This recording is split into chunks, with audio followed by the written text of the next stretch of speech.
আমন্ত্রণ জানাচ্ছি কালবেলা লিড নিউজে, সাথে আছি আমি আফরোজা আদিবা। আমাদের আজকের লিড নিউজের শিরোনাম, ভুয়া ভিসার আন্তর্জাতিক সিন্ডিকেট।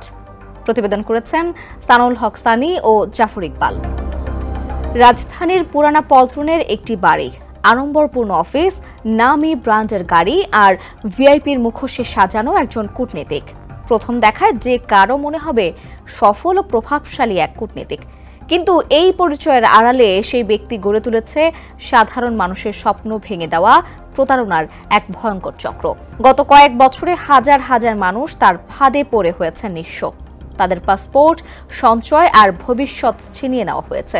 দেশের পাশাপাশি ওই কূটনৈতিক পরিচয়ধারী গড়ে তুলেছেন ভুয়া ভিসার আন্তর্জাতিক একটি চক্র।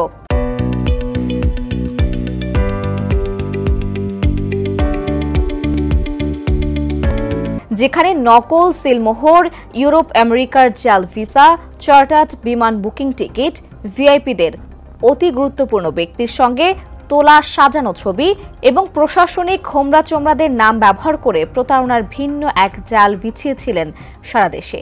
আর এই প্রতারণার ফাঁদ এতই নিখুঁত ছিল যে বহু মানুষ ইউরোপ আমেরিকার উন্নত জীবনের স্বপ্নে বিভোর হয়ে তার হাতে তুলে দিয়েছেন সম্পদ, পরিবারের সঞ্চয়, এমনকি ঘর বাড়ি বিক্রির টাকা। আর বিনিময় পেয়েছেন ভুয়া ভিসা ও চার্টার্ড বিমানের ভুয়া বুকিং টিকিট। মধ্য আমেরিকার ছোট্ট একটি দেশ বেলিজ, মূলত কৃষি, পর্যটন ও সেবা খাতের উপর নির্ভরশীল দেশটির অর্থনীতি। 4 লাখ জনসংখ্যার এ দেশটির সংস্কৃতিতে মায়া, আফ্রিকান, ইউরোপীয় ও ক্যারিবীয় সভ্যতার প্রভাব লক্ষণীয়। রুগ্ন অর্থনৈতিক অবস্থার দরুন সেখানকার মানুষই উন্নত জীবনের আশায় দেশ ছাড়েন। তবে সেই দেশের হয়ে বাংলাদেশে অনারারি কনসুলার হয়েছেন বাংলাদেশের অপরিচিত এক ব্যবসায়ী মশিউর রহমান। আর এই অনারারি কনসুলারের পরিচয়ের আড়ালে বিস্তার ঘটিয়েছেন ভয়ঙ্কর এক প্রতারণার চাল। কালবেলার অনুসন্ধানে দেখা গেছে প্রতারক চক্রটির এই মাস্টার মাইন্ডের হাতে রয়েছে হাজার হাজার মানুষের পাসপোর্ট এবং নকল ভিসা। চক্রটির প্রতারণা নকশা এত নিখুঁত যে কেউ প্রথমে বিন্দু মাত্র অনুভব করতে পারেন না যে প্রতারণা জালে আষ্টে পৃষ্ঠে জড়িয়ে গেছেন। সুসজ্জিত অফিস, দামি গাড়ি, প্রেস সেক্রেটারি সহ চাকচিক্যময় সব প্রচারণাই ব্যবহৃত হয়েছে মানুষের আস্থা অর্জনের জন্য। ভুক্তভোগীরা জানিয়েছেন এই চক্রের ফাঁদে পা দিয়ে তাদের জীবন এখন দুর্বিষহ।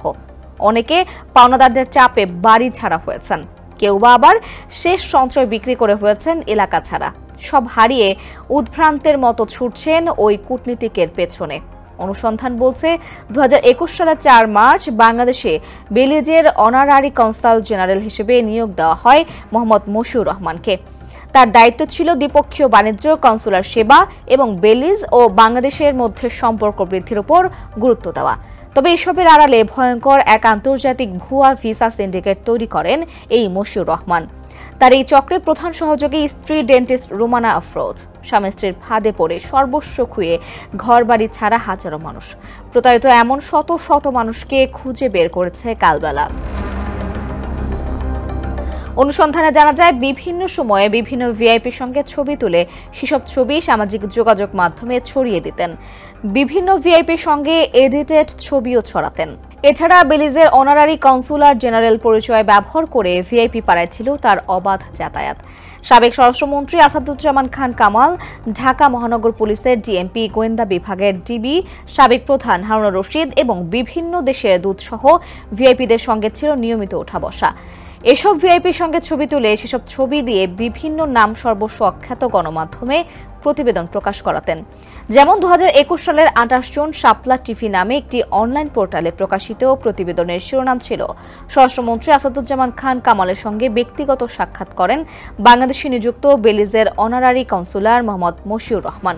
তবে এই শিরোনাম থাকলেও ভেতরে বিস্তারিত আর কিছু নেই। শিরোনামই শুধু বাংলা ও ইংরেজিতে লেখা। দৈনিক নতুন সময় নামের একটি অনলাইন পোর্টালে প্রকাশিত প্রতিবেদনের শিরোনাম ছিল প্রধানমন্ত্রীর সঙ্গে সাক্ষাৎ করেছেন বেলিজের অনারারি কনসুলার মশিউর রহমান। তবে ক্লিক করেও এই সংবাদটির ভেতরে ঢোকা যায়নি।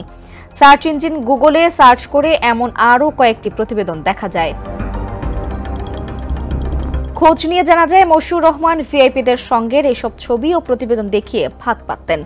দেখাতেন ইউরোপ আমেরিকার উন্নত জীবনের স্বপ্ন। একবার ফাঁদে পা দিলেই সর্বনাশ। এমনই এক ফাঁদে পড়েন নূর মিয়া। তিনি জানান, মাইনুদ্দিন নামে পরিচিতি এক ব্যক্তির কাছে কাজের জন্য বিদেশে যাওয়ার ইচ্ছার কথা উল্লেখ করেন। মাইনুদ্দিনের রয়েছে ট্রাভেলস অ্যান্ড ট্যুর কোম্পানির ব্যবসা। বলার সঙ্গে সঙ্গে নূর মিয়ার কাছ থেকে 2 লাখ টাকা ও পাসপোর্ট নেন। এর 1 সপ্তাহ পর পাসপোর্টে ভিসার সিল লাগিয়ে দেন। 15 দিনের মধ্যে ম্যানপর করে ফেলেন বিএমইটির ছাড়পত্র। এরপর টিকিটও কেটে ফেলেন। এ খবর গ্রামে ছড়িয়ে পড়লে স্থানীয় লোকজন তার বাড়িতে এসে তাদেরও ভিসার ব্যবস্থা করে দিতে অনুনয় বিনয় করে। এমন প্রেক্ষাপটে আরও 4 জনের পাসপোর্ট নেন নূর মিয়া। 5 জনের বাবদ টাকা দেন 67 লাখ। সবার পাসপোর্টে ভিসার সিল লাগান, বিএমইটির ভুয়া ছাড়পত্র প্রস্তুত করেন, টিকিটও কাটেন। নির্দিষ্ট তারিখে বাকি 4 জন বিমানবন্দরে যান, আর নূর মিয়াকে বলা হয় অফিসে যেতে। অফিসে গিয়ে নূর মিয়া দেখেন সবার টিকিট বাতিল করা হয়েছে। নূর মিয়া কালবেলাকে বলেন, উনি প্রথমে আমাদের চলতি বছরের 14 জানুয়ারি তারিখ দেয়, 13 জানুয়ারি টিকিট ক্যান্সেল করে দেয়। আমাকে বাসায় নিয়ে বলে টিকিট ক্যান্সেল হয়েছে, 10 দিন পরে ফ্লাইট করিয়ে দেবে। এরপর তারিখ দেয় 24 জানুয়ারি। তখন বাকি 4 জন বলে, আমরা বাড়িতে সবার কাছ থেকে বিদায় নিয়ে আসছি, এখন কিভাবে বাড়ি ফিরে যাই? তখন মশিউর সবাইকে ঢাকায় হোটেলে থাকতে বলেন। তিনি এর মধ্যে ফ্লাইট করিয়ে দেবেন বলে জানান। তবে 24 জানুয়ারির পরে তারিখ দেন 6 ফেব্রুয়ারি, এরপর 14 ফেব্রুয়ারি।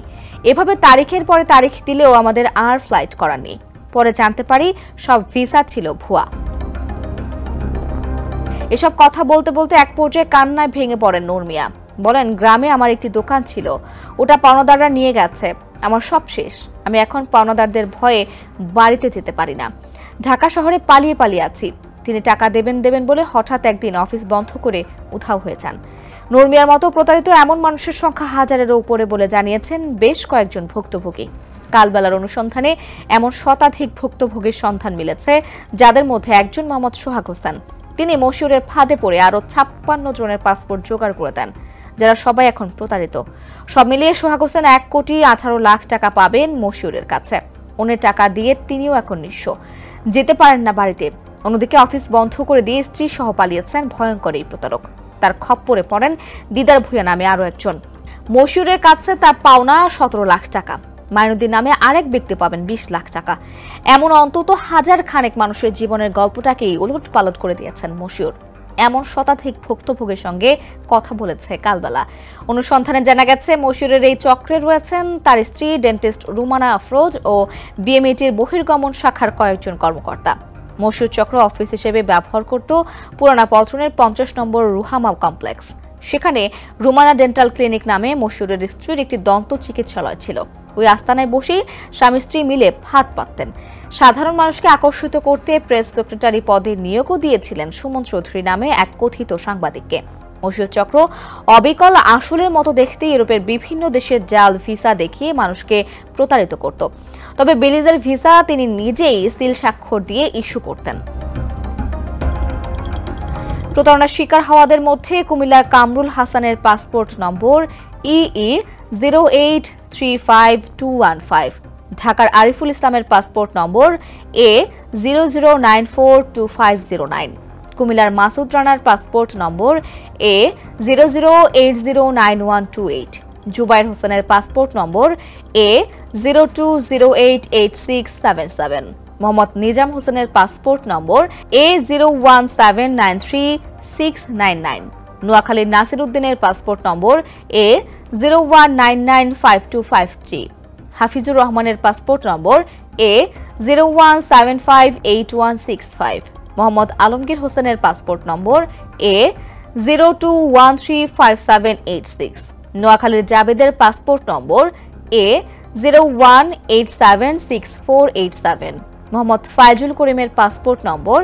A01947762, কুমিল্লার মোহাম্মদ আরাফাত শাহজাহানের পাসপোর্ট নম্বর A01808780, কুমিল্লার মোহাম্মদ নাইমুর রহমানের পাসপোর্ট নম্বর A00681178, নোয়াখালীর মোহাম্মদ ফয়সাল উদ্দিনের পাসপোর্ট নম্বর A00182464, নারায়ণগঞ্জের আরমান হোসেনের পাসপোর্ট নম্বর BW0181763, কুমিল্লার মোহাম্মদ মারুফুজ জামানের পাসপোর্ট নম্বর A02172630, মোহাম্মদ রাশেদ হোসেনের পাসপোর্ট নম্বর A00548266, ফয়সাল আহমেদের পাসপোর্ট নম্বর EF0338499, আরমান হোসেনের পাসপোর্ট নম্বর BW0181763 এবং চাঁদপুরের অন্তঃসাহার পাসপোর্ট নম্বর EA 00740331। জাল ভিসার এই চক্রে সম্পৃক্ত বিএমইটি কর্মকর্তাদের মাধ্যমে করাতেন ম্যানপাওয়ার বা মাইগ্রেশন ক্লিয়ারেন্স। এরকম জাল ভিসায় করা কয়েকটি ক্লিয়ারেন্সের রেজিস্ট্রেশন নম্বর ইমরান হোসেনের A04591373, পাসপোর্টের বিপরীতে D00090321 ভিসায় ক্লিয়ারেন্স পেয়েছেন, যার নম্বর BZI 2024400063। আমদুল হক বিজয় নামে একজনের পাসপোর্ট নম্বর A1372099 এর বিপরীতে ক্লিয়ারেন্স নিয়েছেন, যার নম্বর BZI 2024400064। উমায়ের হোসেন নামে একজনের পাসপোর্ট নম্বর A15575173173 এর বিপরীতে ক্লিয়ারেন্স নম্বর BZI 2024400061। মাইনুদ্দিন রাজু নামে একজনের A08886199, পাসপোর্টের বিপরীতে ক্লিয়ারেন্স নম্বর BZI 2024400058। বেলিজে যেসব ভুয়া ভিসা দিয়েছে মশিউর, তার মধ্যে অনেক ভিসার বিপরীতেই বিএমইটির বৈধ ছাড়পত্র রয়েছে। কালবেলার পক্ষ থেকে ভিসাগুলো বিএমইটি থেকে নিরীক্ষা করা হলেও ছাড়পত্র দেওয়ার প্রমাণ মেলে। এমন কয়েকটি ছাড়পত্রের কপি কালবেলার হাতেও রয়েছে। বিএমইটির ক্লিয়ারেন্সের অর্থ হল নিরাপদ অভিবাসনের নিশ্চয়তা। বিএমইটি ভিসা ও নিয়োগকারী প্রতিষ্ঠানের চুক্তিপত্র যাচাই বাছাই করে ছাড়পত্র ইস্যু করে। তবে ভিসাই যেখানে জাল, সেখানে মাইগ্রেশনই সম্ভব নয়। জাল ভিসায় এমন ছাড়পত্র দেখে বিস্ময় প্রকাশ করেছেন সংশ্লিষ্টরা। জানতে চাইলে জনশক্তি কর্মসংস্থান ও প্রশিক্ষণ ব্যুরোর উপপরিচালক বহির্গমন মোহাম্মদ আলী সিদ্দিকী কালবেলাকে বলেন, এটা তো হতে পারে না, এটা তো হওয়া উচিত নয়, ঠিক কিভাবে হলো বুঝতে পারছি না, আর তখন আমি এখানে ছিলামও না। প্রতারিত ভুক্তভোগীদের সঙ্গে কথা বলে জানা গেছে, মশিউর সাধারণত ইউরোপের উন্নত জীবনের স্বপ্ন দেখাতেন। এরপর কেউ টাকা জমা দিলে সপ্তাহ খানেকের মধ্যে তাকে অবিকল আসলের মতো দেখতে একটি জাল ভিসা বানিয়ে পাসপোর্টে লাগিয়ে দিতেন। মশিউর সিন্ডিকেটের সদস্যরা ভুয়া ভিসায় ম্যান পাওয়ার করিয়ে ক্লিয়ারেন্স সার্টিফিকেট দিতেন, এরপর বুকিং দিতেন বিমানের টিকিট। এসব কিছু ঘটে যেত 1 মাসেরও কম সময়ের মধ্যে। বিষয়টি জানাজানি হলে গ্রামের অর্ধশিক্ষিত নিরক্ষর মানুষ কোনো কিছু না বুঝেই ইউরোপের জীবনের স্বপ্নে সহায় সম্বল বিক্রি করে টাকা এনে দিতেন মশিউরের হাতে, আর একবার টাকা দিলেই ফেসে যেতেন জালে। এরপর ফ্লাইটের আগের দিন টিকিট ক্যান্সেল করে নতুন তারিখ দিতেন। নিজের অফিসিয়াল প্যাডেও এমন নির্দেশনা দিয়েছেন। এমন কিছু নথি কালবেলার হাতে এসেছে, যার একটি প্যাডে লেখা, প্রিয় সোহাগ সাহেব, আপনার অবগতির জন্য জানানো যাচ্ছে যে আপনার মাধ্যমে রিপাবলিক অব বেলিজ এ ওয়ার্ক পারমিটে যেসব যাত্রী এরই মধ্যে বেলিজ ভিসার সব কার্যক্রম সম্পন্ন করেছে, বেলিজ পররাষ্ট্র মন্ত্রণালয়ের নির্দেশ মোতাবেক তাদের ফ্লাইট পরিবর্তন হয়ে আগামী 3/6/2023 নির্ধারিত হয়েছে। যেহেতু রিপাবলিক অব বেলিজ থেকে মাননীয় সেক্রেটারি তাদের একই ফ্লাইটে বেলিজ নিয়ে যাবেন যাতে কারো কোনো সমস্যা না হয়, উক্ত 3/6/2023 তারিখে তাদের যাত্রা নিশ্চিত করা হয়েছে। কোনো অবস্থাতেই এ তারিখ পরিবর্তন করা হবে না। তবে এসব কথিত তারিখ পরিবর্তন, সরকারি প্যাড ও সিলমোহর ব্যবহার শুধু প্রতারণার অংশ।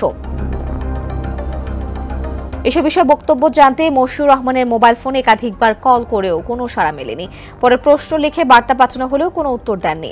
এরপর গত 18 আগস্ট মশিউর রহমানের নয়াপল্টনের অফিসে গিয়ে দেখা যায় সেটি তালাবদ্ধ। জানতে চাইলে অন্য ভাড়াটিয়ারা কালবেলাকে জানান, মাস 2 আগে অফিস ছেড়ে পালিয়ে গেছে মশিউর। এরপর থেকে তার আর কোনো খোঁজ নেই। কোথায় গেছেন সেটিও কেউ বলতে পারেননি। এমন প্রতারণার বিষয়ে বক্তব্য জানতে যোগাযোগের চেষ্টা করা হয় পররাষ্ট্র মন্ত্রণালয়ে। মন্ত্রণালয়ের একাধিক কর্মকর্তার সঙ্গে আলাপ হলেও তারা আনুষ্ঠানিকভাবে বক্তব্য দিতে অস্বীকৃতি জানান। তবে তারা বলেন বিষয়টি তাদের গোচরে ছিল না। এমন ঘটনা অস্বাভাবিক। ঘটনা সত্য হলে অবশ্যই বিষয়টি আমলে নিয়ে ব্যবস্থা গ্রহণ করা হবে। এ বিষয়ে জানতে বেলিজের পররাষ্ট্র মন্ত্রণালয়ে গত 10 দিনে 2 দফা ইমেল করা হয়, তবে তারা কোনো জবাব দেয়নি। একইভাবে বেলিজে বাংলাদেশের অনারারি কনসুলার অফিসে ইমেল করলেও কোনো জবাব দেয়নি। জানতে চাইলে ব্র্যাকের মাইগ্রেশন প্রোগ্রাম অ্যান্ড ইউথ প্ল্যাটফর্মের সহযোগী পরিচালক শরীফুল ইসলাম হাসান বলেন, এটা তো ভয়াবহ প্রতারণা। কাউন্সিলর নিজেই যদি প্রতারণা করে তাহলে মানুষ কার কাছে যাবে, তাকে কিভাবে নিয়োগ দেওয়া হয়েছে সেটা খতিয়ে দেখা উচিত। এছাড়া যারা প্রতারিত হয়েছে তাদের টাকা ফেরত দেওয়া সহ জড়িতদের আইনের আওতায় আনতে রাষ্ট্রকে কঠোর ব্যবস্থা নেওয়ার আহ্বান জানাই। আর ট্রান্সপারেন্সি ইন্টারন্যাশনাল বাংলাদেশের নির্বাহী পরিচালক ডক্টর ইফতেখারুজ্জামান কালবেলাকে জানান, এটি একটি বহুমাত্রিক প্রতারণা। তাকে সহ তার নিয়োগের নিয়োগের সঙ্গে পররাষ্ট্র মন্ত্রণালয়, স্বরাষ্ট্র মন্ত্রণালয় ও গোয়েন্দা সংস্থার যারা জড়িত তাদের সবাইকে জবাবদিহির আওতায় আনতে হবে। কারণ গোয়েন্দা সংস্থার ক্লিয়ারেন্স ছাড়া এ ধরনের নিয়োগ হয় না। এছাড়া তার প্রতারণায় যারা ক্ষতিগ্রস্ত হয়েছেন তাদের সবাইকে ক্ষতিপূরণ দিতে হবে। তিনি আরো বলেন, বিষয়টি নিয়ে সঠিক তদন্ত করলে মানব পাচার এবং অর্থ পাচারের মতো বিষয়গুলো বেরিয়ে আসতে পারে।